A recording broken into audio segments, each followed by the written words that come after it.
అది ముందుకెళ్ళలేదు వెనక్కి. ఇది ఒక విచిత్రమైన కేసు. 12 ఏళ్ళుగా బెయిల్ మీద ఉండడం చరిత్రలోనే ఫస్ట్ టైం కావచ్చు ఒక కరప్ట్ కేసులో. అంటే అతని మీద శిక్షణ పడాలి, లేదా అతను అక్యూట్ అన్న వదిలే. అసలు ట్రయలే స్టార్ట్ కాకుండా సుప్రీంకోర్టు అనేక సార్లు ఏం చెప్పింది, హత్య కేసులన్నా తాచారం జరగతేమో గానీ ఫైనాన్షియల్ ఫ్రాడ్ కేసుల్లో తాచారం జరగడానికి వీల్లేదు, ఆలస్యం జరగడానికి వీల్లేదు. ఎందుకంటే హత్యలన్నా ఎమోషనల్ గా ఇంపల్సివ్ గా చేస్తారు. ప్లానింగ్, ప్రతి హత్యలో ప్లానింగ్ ఉండదు. ఒక్కోసారి ఎమోషనల్ గా ఆన్ ద స్పాట్ కోపంలో కొట్టడమో ఇంకోటి చేసి చనిపోవచ్చు. కానీ ఫైనాన్షియల్ ఫ్రాడ్ ఎమోషనల్ గా చేసేది కాదు, ఆన్ ద స్పాట్ చేసేది కాదు, ముందుగా బాగా ప్లాన్ చేసుకొని పకడ్బందీగా చేసేది. సో కాబట్టి ఫైనాన్షియల్ ఫ్రాడ్ విషయాల్లో ఎటువంటి లేట్ జరగకూడదు, స్పీడ్ గా ఉండాలని సుప్రీంకోర్టు అనేక సార్లు చెప్పింది. అయినా కూడా తీసుకోవట్లేదు. ఎందుకంటే కేసులు అనేవి బీజేపీకి ఒక టూలు లేదా ఒక వెపన్ లాంటిది తప్ప, బీజేపీ ఏమి అవినీతికి వ్యతిరేకమైన పార్టీ కాదు. బీజేపీకి కూడా అవినీతి ఉండాలి, అవినీతి చేసినోడు తన కంట్రోల్లో ఉండాలి. అవినీతి చేయకపోతే ఎందుకు కంట్రోల్లో ఉంటారు వీళ్ళు? కాబట్టి అవినీతి చేయడమే బీజేపీకి కూడా అవసరం. బీజేపీకి అన్నిటికంటే మతము లేకపోతే హిందుత్వ ఐడియాలజీ వీటన్నిటికంటే బీజేపీకి ఇంపార్టెన్స్ పవరే. పవర్ కోసం వాళ్ళు ఏమైనా వాడుకుంటారు. వాళ్ళేనే కాదు, అన్ని పార్టీలు.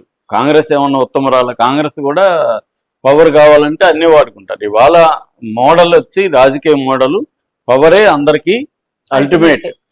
పవరే గోల్ అన్నప్పుడు ఆ గోల్ ని రీచ్ అవ్వడానికి మార్గం ఏదైనా ఉంటాయి. గాంధీ మోడల్ ఏంటి? మార్గము, లక్ష్యము బాగుండాలి, మార్గం బాగుండాలి అనేది గాంధీ ఇది. కమ్యూనిస్టులు ఏంటి? లక్ష్యం బాగుండాలి, మార్గం ఎటైనా పర్లేదు, లక్ష్యాన్ని విప్లవం రావడానికి ఏమన్నా చేయొచ్చు అనేది కమ్యూనిస్టులు.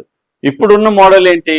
గోలు బాగుండాల్సిన అవసరం లేదు, మార్గం కూడా బాగుండాల్సిన అవసరం లేదు. లక్ష్యము ఇది రెండు కూడా మనకు అనుకూలంగా ఉంటే చాలు. అది మంచివా చెడ్డం అనేది అనవసరం. ప్రజలకు అది మేలు చేస్తుందా కీడు చేస్తుంది అనేది మనకు అనవసరం. మనకు మేలు చేస్తుందా కీడు చేస్తుందా అనేది ఇంపార్టెంట్ అనేది ఇవాళ ఉన్న పొలిటికల్ మోడల్. ఈ మోడల్లో చూసుకున్నప్పుడు బీజేపీకి రాను దేశంలో రాష్ట్ర ఎన్నికల్లో అయితే స్ట్రెంగ్త్ పెరుగుతోంది బీజేపీకి. మనం బీహార్ లో కూడా చూసాము, ఓడిపోతారు అనుకుంటే పెరిగింది. ఆల్రెడీ అంతకుముందు మహారాష్ట్రలో, గోవాలో అయింది. ఇప్పుడు ఏంటంటే ఇప్పుడు మొత్తం 5 రాష్ట్రాలు ఎన్నికలు ఉన్నాయి. అందులో ప్రధానమైంది తమిళనాడు, వెస్ట్ బెంగాల్.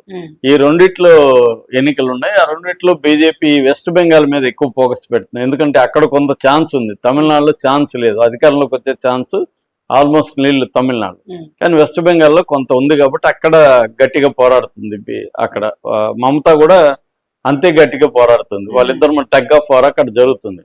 ఏదేమైనా గతంతో పోలిస్తే మొన్న 2024 ఎన్నికల్లో బీజేపీకి అదేదంటారు కదా, ప్రమాదం తప్పి కన్నులు లొట్టబోయిందని, ప్రాణం మిగిలింది కానీ కన్నులు లొట్టబోయిందని ఒక గుడ్డయింది. అందువల్ల ఇప్పుడు కుంటి అయిందని చెప్పొచ్చు. ఆ కుంటికి 2 కర్రలు అవసరం. ఆ 2 కర్రలు, ఒకరేమో నితీష్, చంద్రబాబు. ఇప్పుడు రేపొద్దున కూడా వాళ్ళకి కావాలనుకుంటే చంద్రబాబు అవసరం ఉంది, జగన్ అవసరం లేదు. అంటే రేపొద్దున ఏమన్నా చంద్రబాబు మీద తీవ్ర వ్యతిరేకత వచ్చి జగనే గెలవబోతున్నాడు అంటే మళ్ళీ అటు షిఫ్ట్ అవుతారు. కానీ ఇప్పటికైతే వాళ్ళు ఖచ్చితంగా చంద్రబాబు అయిపోయి ఉన్నారు. లోకేష్ ని పదే కలుస్తున్నారు. పవన్ కళ్యాణ్ కూడా పక్కన పెట్టి లోకేష్ కి, చంద్రబాబుకి ఇంపార్టెన్స్ ఇస్తున్నాడు మోడీ.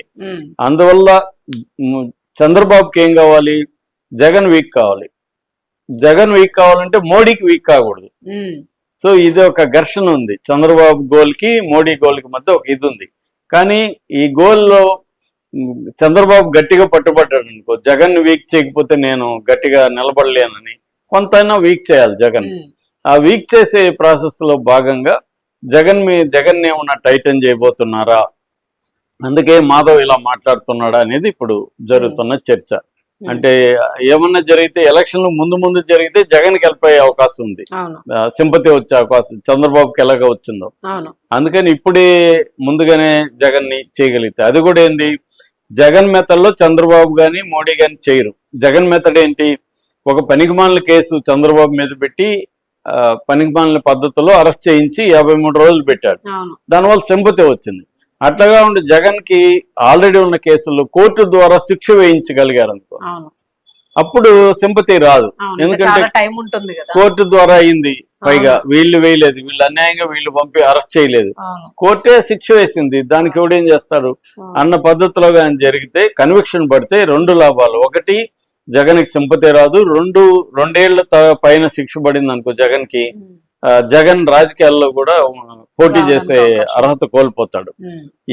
అందువల్ల ఈ మాధవ్ వ్యాఖ్యలు ఏమన్నా అటువైపు డ్రైవ్ చేస్తున్నాయా? మాధవ్ వ్యాఖ్యలు కానీ, విజయసాయి రెడ్డి ట్వీట్ కానీ, ఇటు మిథున్ రెడ్డికి వచ్చిన ఈడీ నోటీసులు కానీ, ఈ మూడు పరిణామాలు గమనిస్తే జగన్ కి ఏదో బిగుసుకుంటూ ఉంది, ఒక అదృశ్య దారం ఉచ్చు బిగుస్తా ఉంది అనేది కనిపిస్తుంది.